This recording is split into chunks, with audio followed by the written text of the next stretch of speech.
Professor Mary-Louise McLaws.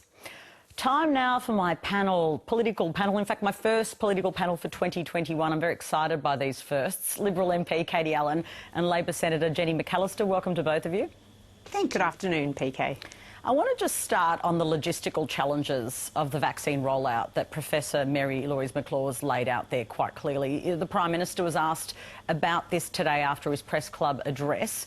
Given the government is doing an ad blitz on the rollout of the vaccine, should MPs who spread disinformation be pulled into line? If I can start with you, Katie Allen. Look, the most important thing is health advice from the government websites and not from Facebook is the place to go. And I think it's really important that there's a lot of information out there and we want to direct people to the right information. As a doctor, I always said don't get your information from Facebook, you try and get it from the authorised websites, and that is what I stick with. Yeah, OK, but you've got MPs in your own government providing the wrong advice. What's your message to them? My message is, please, we need to be all on the same page with regards to particularly this vaccine rollout. We want Australians to know that they're in safe and certain hands and that we are partnering with the Australian people with information as it comes to light so that they can balance the risks for themselves and make the decisions that are right for them. OK, so does that mean those MPs, and I'm talking about Craig Kelly here specifically, they should maybe zip it? It's up to individual constituents to make a decision about who their elected representative is. Yeah, but that's the next election. And it's not up to me to make a decision. This is a vaccine rollout, though. Should he be silent instead of giving misinformation about these issues? Well, I don't follow individual MPs' Facebook. But you know what he's been saying. Well, I don't actually know the detail of Craig. I don't follow him on Facebook. What I do is speak to my colleagues about what I think is the right evidence-based, expert-informed approach, and I've been very clear with that, speaking to my colleagues inside the tent, and I will continue to do that. The most important thing is that the Australian people understand, trust and respect the government's information that is on the website, the authorised websites, the authorised information. And, you know, obviously people can have differences of opinions about things. I would say that as a doctor, I dealt with lots of people who come to me and say, I don't believe X, Y and Z. It's not my job to say you are not right. My job was to point them in the direction which was the right direction for them to make the decision that was right for them. And I continue to do that. I mean, the point about debate is that we need to have a respectful debate, and there are people in the community, let's put aside federal members of parliament, but there are people in the community who have differences of opinion. It's much better to debate what is right or wrong about the ideas than to attack individual people. And I would say very clearly that vaccines are the way to go with regards to this pandemic globally, and that as a government we are partnering with information with people to provide clear, concise and effective information in a calm and considered way. But there will always be people in the community that are concerned, rightly or wrongly, about different aspects of government recommendations, and it's important that we continue to have the conversation, have the debate and partner with people to make sure that they can make the decision that is right for them. Jenny McAllister, the Prime Minister, was asked this question as well in his press club address at the end, and he made it clear that he doesn't think people should rely on what they see on Facebook, but in fact should rely on the medical advice. Is the government handling this issue well? It is baffling to me that the Prime Minister won't make it clear that he disapproves of Craig Kelly's behaviour. It is not the same to say that there's a public debate and there's a variety of opinions in the community. That may well be true. Mr Kelly is afforded a privileged position as a pre-selected member of the Liberal Party, as a member of the Australian Parliament. I don't think it should be beyond Mr Morrison to say very clearly what Mr Kelly is saying is wrong and dangerous, and people in the community should not listen to him. Generalised warnings, pointing people to websites is not enough. Mr Kelly is a member of Mr Morrison's party room. Surely Mr Morrison can find it within himself to have an opinion about the wrong and dangerous ideas espoused by Mr Kelly. Now, Western Australia has obviously gone into this lockdown. It's been described as a short, sharp lockdown. Lockdowns have been contentious in the past, and yet we've seen now, when there's even one case, a couple of states approach it this way, including South Australia. What are your thoughts on this, Katie Allen? Given the more sort of virulent strains we know now exist, unfortunately, is this the right strategy? Look, I think prevention is always better than cure, and so it's important that the people in WA are getting on top of their contact tracing. I'm obviously not in a position to know whether they are on top of it or not, but if the Premier believes that a short, sharp lockdown allows him to get on top of contact tracing, that's a good thing.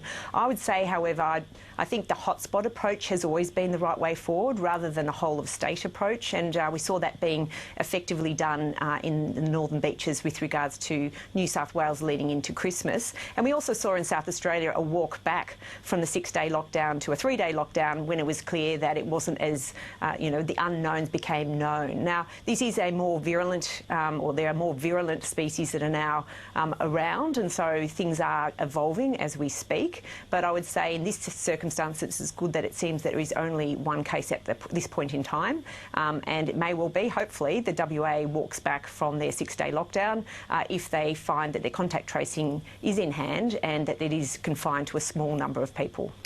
Jenny McAllister, moving on, Prime Minister Scott Morrison says it's his government's preference for Australia to reach net zero carbon emissions by 2050, but hasn't committed to the target. Why is this an issue that Labor keeps raising? I mean, the Prime Minister says he wants to work on getting there, even earlier if the government can, and is working on the technology solutions. Is that still an inadequate answer? We've got very little confidence that this government is working in a meaningful way on solutions because we've had 7 years where we literally have not had an energy policy. And the root cause of that is because there is deep division within the coalition about whether or not to make this transition at all.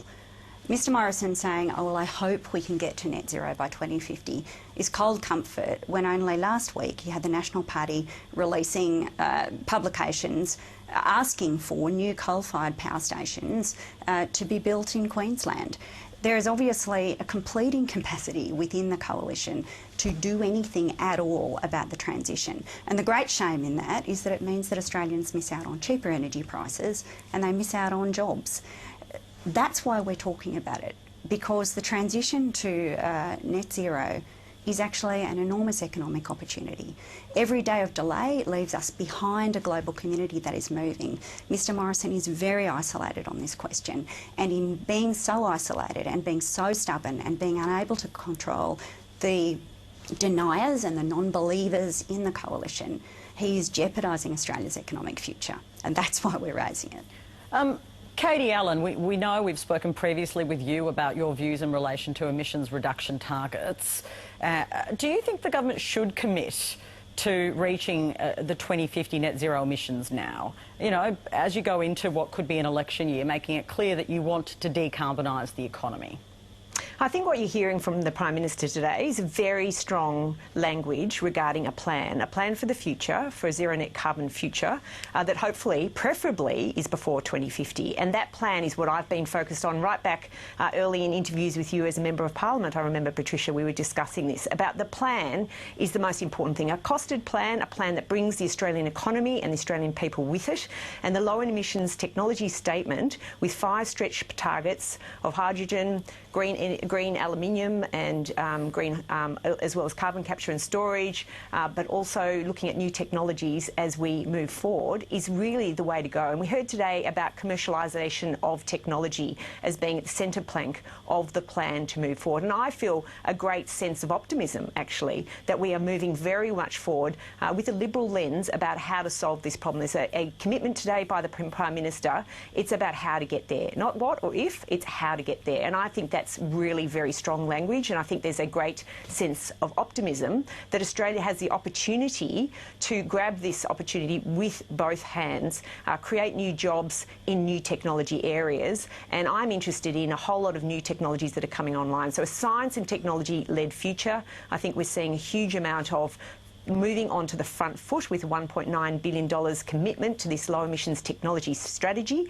But on top of that, Alan Finkel, the previous chief scientist, who is now taking this on with alacrity, actually, and I think Alan is going to really bring his energy and drive to this very, very critical issue for Australia. Just very briefly, there has been this report leaked and now obviously clearly confirmed about systemic racism in the Collingwood Football Club. Staying with you, Katie Allen, do you think Eddie Maguire should stand down earlier?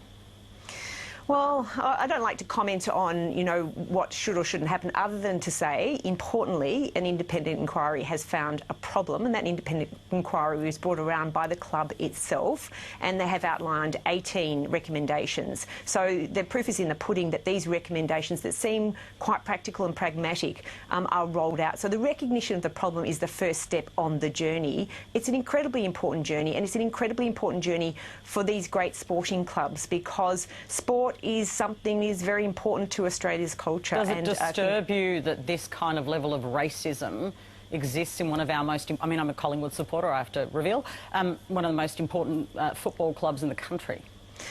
I think that people will be disturbed by those reports. My brother's a Collingwood supporter, but I'm sure he's in the same bag as you, PK, in that it's really upsetting to hear that something that you admire and respect and support has these reports coming to light. So, look, people will be very, very disappointed by what they're hearing, but I hope they take away from this a desire for action, because it is an incredibly important issue for Australia itself. The very heart of Australia is in our sport and our culture. It's something we take incredibly seriously. So I welcome the recommendations, and I really want to see Collingwood lean into this. It'll be incredibly important. Jenny McAllister? It's one of the big upsides, actually, isn't it, of 2020, that we actually managed to elevate a really important conversation about structural racism. And the truth is that sporting clubs are immensely important, not just at the elite level, but also at the amateur level, kids sport. And every child, whether they're a First Nations child, an African child who's made a home here, needs to know that they go into one of those clubs and they feel safe. And that if people are hurting them or harming them, those are the people who will face consequences in the club.